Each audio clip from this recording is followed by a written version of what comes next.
crochet crowd. Inspire, create, and celebrate. Let's learn something today. Welcome to the Crochet Crowd. This is the Crochet Belt Stitch, and it's got some flexibility to it. With cotton, 100%, this would be much stronger. So you want to consider something like this. You can make the width any size that you would like to, depending on your crochet hook, of course. And so you'll see a short form video where we just did a little bit of a smaller version, as you see. But if your hook has more of the shaft, you can go much wider, and pretty cool idea. Let's begin. So we can start with any number of chains, but the chains need to fit onto the shaft of your crochet hook. So in this case, I couldn't do as many here as I could on an Afghan Tunisian hook. So you want to consider that depending on the width that you would like to use. So I'm just going to use the regular size hook. I can show you that I can get lots on there, and we're going to begin. So let's create this stitch, and I'm going to just chain 7. You can do the number that you wish. So we have 1, 2, 3, 4, 5, 6, and 7. And I can comfortably jam as many of that onto this, even though the shaft is not that long. So let's begin row number 1. This is a Tunisian concept. You're going to go second chain from the hook, and you're going to grab the back loop only, and you are just going to go into the back loop, yarn over, and pull through and push it down to the shaft, because the shaft is the size that you want that stitch to be. If you leave it here in the throat, it will not be. Going to the next empty chain, just going on in, yarn over, pull through, push it to the shaft. So you're going to keep doing that all the way. The number of chains that you chained is going to be the exact number of the loops that will be on the hook. So if I chain 7, there will be 7 loops on this hook. Okay, so I'm at the end. So you can see that there's 4 and 3, gives you 7. Make sure you do get it right to the shaft. Just push it to get that width of the stitch that you need, and let's do the return.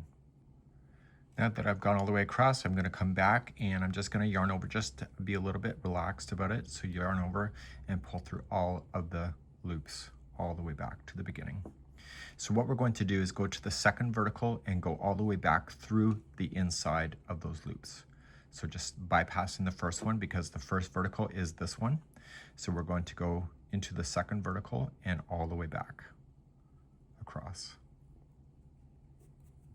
Okay, and this strand should come out of that last loop the way that you see it. So you're just going to yarn over and pull through all the way back. So you were ignoring the stitches that are already here that are building up. So now I'm going to come to the third one over, and depending on the size that you've made, you know, the third one, it doesn't really matter. You're just going to all the way across. I don't even know what I'm saying. Okay, so now I'm going to go to the next empty one, which is right here. Yarning over, pulling it through everything. Come to your next empty one. And what you're doing is you're just collecting all those loops back onto the hook and building it up. Go to the second last one. In this case, yours could be wider or shorter. And now you're going to come to your last one. So now you should have the same number of loops that you started with.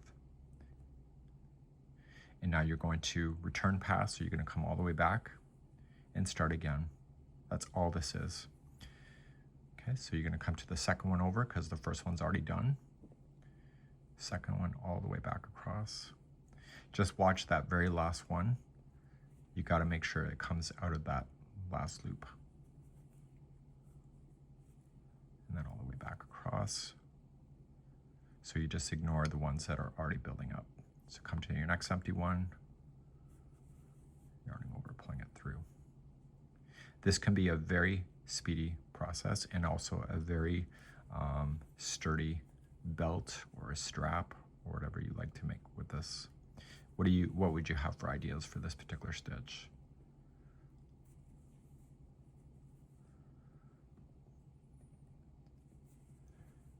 Okay, so you should always end up with the same number of loops. In my case, it was 7. So back across again, and I'll do one more pass.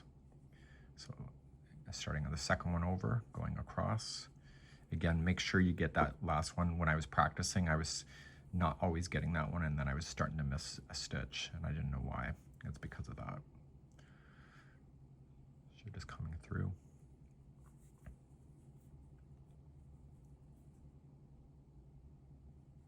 So you can see something is wrong. There's no stitch coming out of here, so that I've done something wrong. So I'm just going to release it, let it go, and try again. So I jumped over too many. It's important that I leave stuff like this in a tutorial, because if I show you that I'm perfect every time, then it's false representation of what crochet can be. But my point being is that what I just showed you by resetting was no big deal, right?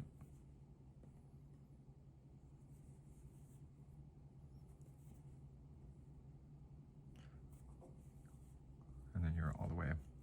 So if I were to fasten this off, so what I would do to fasten off, I would just yarn over and pull through 2 and keep doing that all the way back.